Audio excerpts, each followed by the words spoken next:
So what I think is interesting, I mean, I speak from my own personal experience. I was responsible for all of the production and organization for the teams that went into Afghanistan in 2021, last August.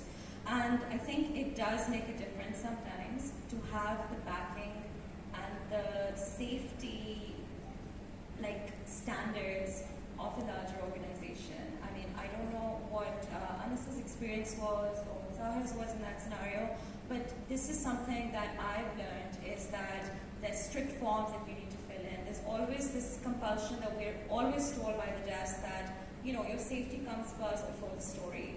And it's the same when it comes to social media. You know, you're always told, as you just said, as Zahar just said, that things are unfolding on social media. There are always people out there with very vested interest to, you know, look out for what you're saying wrong. And if you're in the field, and if you, for example, I went on an embed with the Pakistani military in 2016.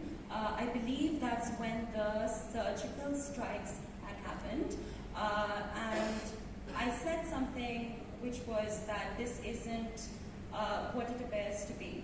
That was picked up a lot by the Indian media as well as by local media. And I had Indian media completely lambasting me, and I had the local media going, oh my God, she's amazing. And I had, you know, different elements getting in touch with me saying, you should work for us. And I'm like, no, I'm working for CNN. And then I started, you have... Let me stop you. How did CNN react to this difference in the reaction that you were getting? So they're really supportive. They're very supportive. I have check-ins all the time. When we go, there are many stories that I would love to do, but because of the security element, because of, you know, various risk assessments that take place, I'm not able to do. When that situation arose, I had a call from our director of coverage. I got a call from our vice president of news for Asia Pacific. There's a lot of support. There's also a special, you know, every couple of years, every reporter, every producer has to go for hostile environment training.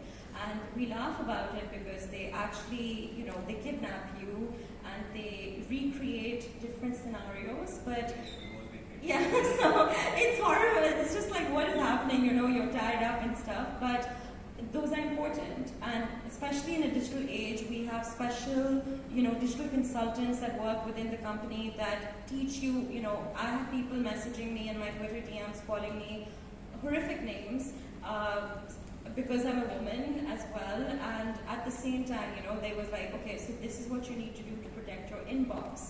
This is what you need to do to protect your social media, and as time progresses, and this was spoken about yesterday as well. I think Shazia spoke about this in a panel. You know, we started off with Twitter, which has become more of like a reporter's echo chamber in a way, where we kind of news gather.